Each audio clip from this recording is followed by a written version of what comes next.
Welcome, ladies and gentlemen, to Commodity TV and a new edition of our online interview series. For a long time, we had not the chance to talk to Mark Selby, the CEO of Canada Nickel, but hey, here it is. Good to see you again. Yeah, good to see you, Mark. Fantastic to see you. Hope you had a good summer so far. I'm pretty sure you had with the company a very good summer because you guys are firing on all cylinders. This is amazing. That's why we are doing the update. First of all, congratulations, of course, to the updated mineral resource estimate, which doubled actually the measured and indicated resources at Crawford. This is outstanding, right?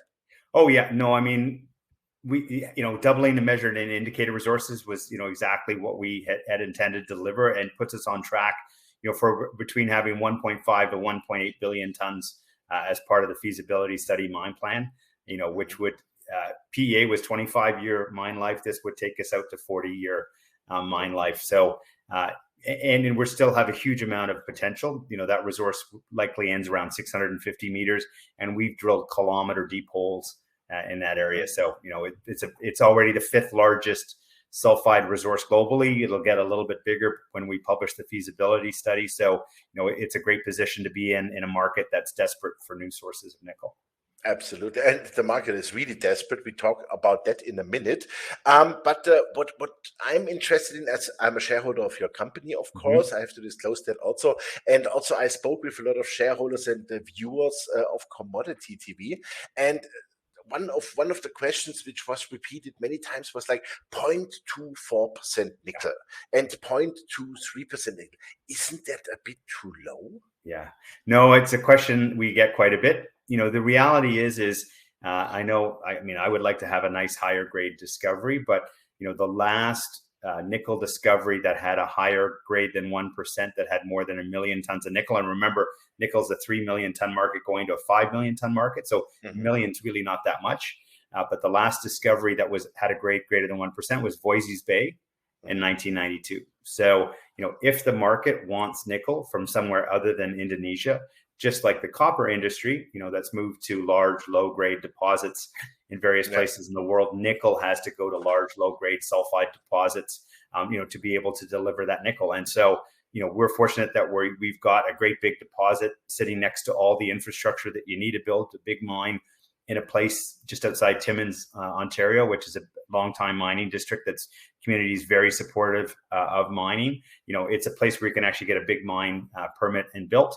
And again, we're in a great position to be one of the only projects that can deliver nickel into North America and Europe, who all these car makers don't want to depend on Chinese controlled supply in Indonesia, as their key source of nickel going forward, which is a critical element of EV batteries. Definitely. Yeah, and I think you don't want to be really dependent on China any longer, given the fact that maybe with Taiwan something could happen in the future. We hope not, that they are not making the same mistake like the Russians, but who knows, But I think this is exactly the case. The industries worldwide have to diversify really their supply chains. And you will be hopefully then in some years the one of the kind of a choice, I would say. No, for sure. You said you drilled down to 650 meters, but even deeper than a kilometer. If I look at those grades, this is for me like more the open pit scenario. But do you think there might be then in the future also like an underground scenario with those grades? Yeah, so with those kind of grades, you push a pit down as far as you can go, and right now 650 is where we're at. But who knows in 25 years whether you could extend it further as an open pit. But the other thing that you would do, and it's more limited not by the economics, is just in terms of you start to have to in terms of footprint where you're going to put everything on the property. The other part is once you get to the bottom of a block cave, and you're seeing this with a bunch of mines in Chile that have been operating for many decades, is then you can start to block cave. And so you would block cave the higher grade portions of that at depth. So, again, that's all, a bonus. It's not going to be part of the feasibility study, but it is something that could be considered at some point in the future. And again, I with the economics, again, if people are really concerned, I would encourage a great benchmark for what our project is going to look like is Boliden's ATIC mine in northern Scandinavia. It's a 0.2 something% copper project. It has a tiny bit of gold and silver that come along with it. But because it's in place with infrastructure, because it's in place with highly productive workforce, because you have access to lower cost electricity, all the same kind of things that we do, and they're operating at the right scale, 100,000 tons a day, they're right on the border of the first quartile and second quartile in terms of the cost curve, and they've got the 98th percentile in terms of grade, and it's a huge cash cow for Boliden. And so that's all we're doing. There's no magic. It's just applying the right scale to this type of deposit. Okay, super. Then the next big thing I think is also for the future. I mean, Crawford is already a fantastic project on its own, but you had also a confirmed discovery at the Reid property. Yeah, no, we've been, so last year we looked around and said, okay, before everyone figures out how great Crawford is, maybe we should make sure there aren't any other Crawfords in and around Timmins. And so we use provincial geophysics. These things have a very distinct geophysical footprint. And we identified a bunch of targets, and we picked up 15 of them over the last year and a bit. And, what's highly encouraging to us is, the two that we've drilled, Reid and then Deloro, which we just put out last week, have hit the exact kind of mineralization that we're looking for. So, what's even, Deloro is smaller than Crawford, but the exciting part with Reid is that footprint is literally twice the size of Crawford. So, we're not going to blow our brains out drilling the 3rd and 4th billion ton of resource at this point in time until our valuation is much higher. But we really want to do is demonstrate that land package that we have, that we really believe that this is going to be one of the great nickel districts. And there are only a half a dozen nickel districts globally that supply the bulk of the world's nickel. And we think Timmins has the potential to join that list. And these results, clearly demonstrate that this potential is very real. Wow, that would be fantastic. So how far is it now, for example, Reid and Crawford from each other away? Meaning, could you use like a hub and spoke strategy? Yeah, so the entire, what we use as a constraint to look at is basically about 100 kilometers around Timmins. With lower grade material, you can only transport at a certain distance. Reid is actually one of the closest properties to Crawford. It's about 15 kilometers away. And so you could look at some sort of conveyance system to be able, to get material over to that Crawford mill. So yeah, that would be part of the sort of central complex. But the other we've got a cluster of properties to the south that would, be more than likely, if we find the kind of mineralization we're expecting, a southern complex. And then there's a series of properties to the northeast that again, would likely, if we find what we expect, support a northern complex as well. That's the kind of scale of thinking that we're talking about with this project, and why, again, ultimately, we're less than 3 years. Our 30-year anniversary as a company is coming up in 2 weeks. And so, as the big majors get to know this project, it is the kind of scale that they want to be able to, build out a real nickel business. BHP Minerals bid for Oz Minerals, who have two projects. One is Prominent Hill. The other one is a project that Oz Minerals acquired, which is a nickel copper project in central, which a lower grade nickel copper project in central Australia that was discovered back around in the early 2000s. So, again, by next year sometime, I'm going to start to get nervous if our share price isn't high enough that someone is going to take us out. So we're just going to focus on what we can and continue to advance the project as quickly and as aggressively as possible. Yeah, definitely. I mean, this is also something as a shareholder, what I really do not get, that your share price is still that low, because those are all fantastic news. This is outstanding. And if I look at the Elon Musks in this world commenting on nickel, starting to buy into mining companies, making long-term contracts with nickel, cobalt, lithium, whatever, and looking at the e-vehicle market growing by whatever 50-80% per year now. I mean, you must secure your supply. So that's a bit strange that nobody's really by now paying attention. Yeah, I know that the big companies kind of started to wake up about a year ago, and there was a new sense of urgency, realizing, we're committing to build all these cars, we're committing to build all these batteries, but we really haven't lined up the raw materials to do it. But again, these are all multi tens of billions of dollars of size companies, and they move at a certain pace. So I think we'll see more activity as this year goes on, and definitely into early next year. For investors, I would encourage people to look back, at lithium, in the mid 2019s. the price of lithium was no bid, the price of lithium carbonate was no bid, and the equities of all of the lithium stocks, and particularly the spodumene producers, were close to zero, with a number of companies going bankrupt. We're already in a much better position than that. In the nickel space and lithium, there was a couple of deals that got announced later in 2019. And, within 12 months, all those lithium stocks, had rocketed higher. And, I wouldn't be surprised to see a similar thing happen in nickel, over the next 12 months from where we are today. Yeah, I could definitely imagine the same, and hopefully that really starts, because you are worth it. You are real. That's not hope, I would say. Super. What would be the next important steps for you regarding feasibility study? What can we expect? Yeah. So, in terms of key milestones, we just filed the formal permitting documents, and they're accepted by the federal government to kick off the permitting process. So you'll see additional permitting activities happen during the course of the year. We're on track to have the feasibility study completed by year, and that resource update, was a key piece of that, and we're well down the path on a number of dimensions on the feasibility study.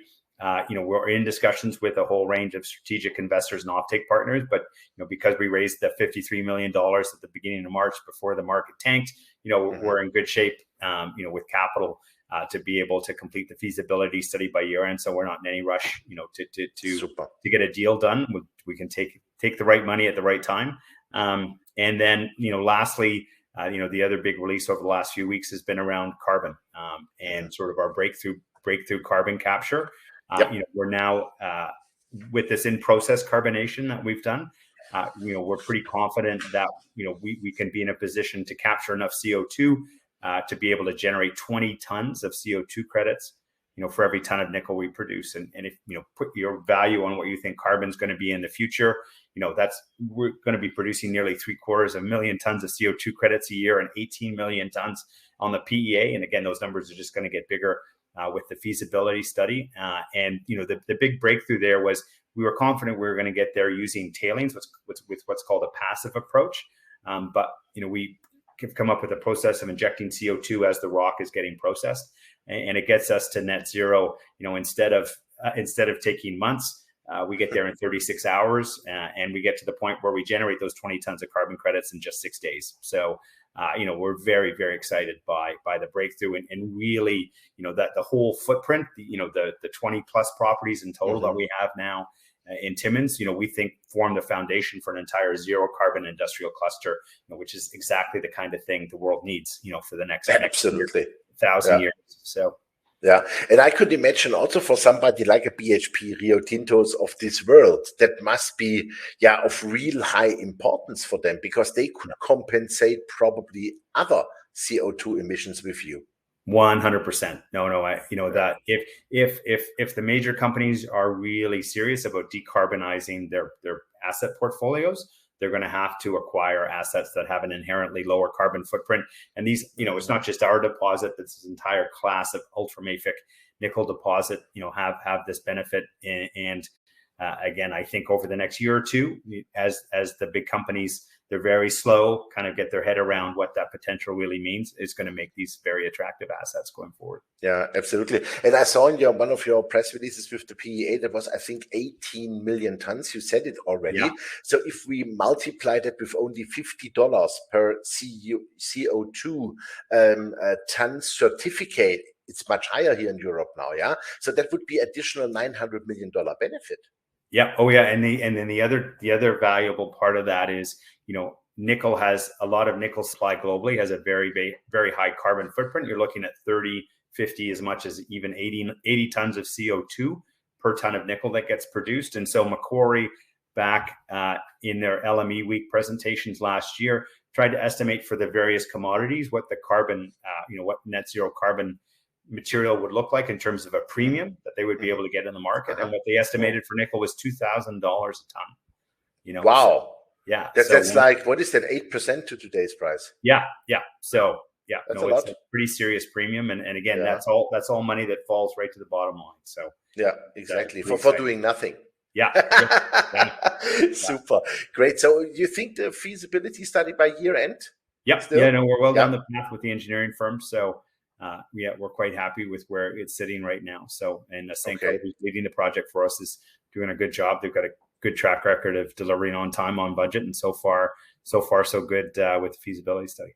Super, fantastic, Mark. Thank you very much for the update. That sounds all sound and clear and fine to me. The only thing we need is a rising stock price, that you are not getting too cheap taken over. Then, please. By the way, are you a little bit protected through your shareholder base?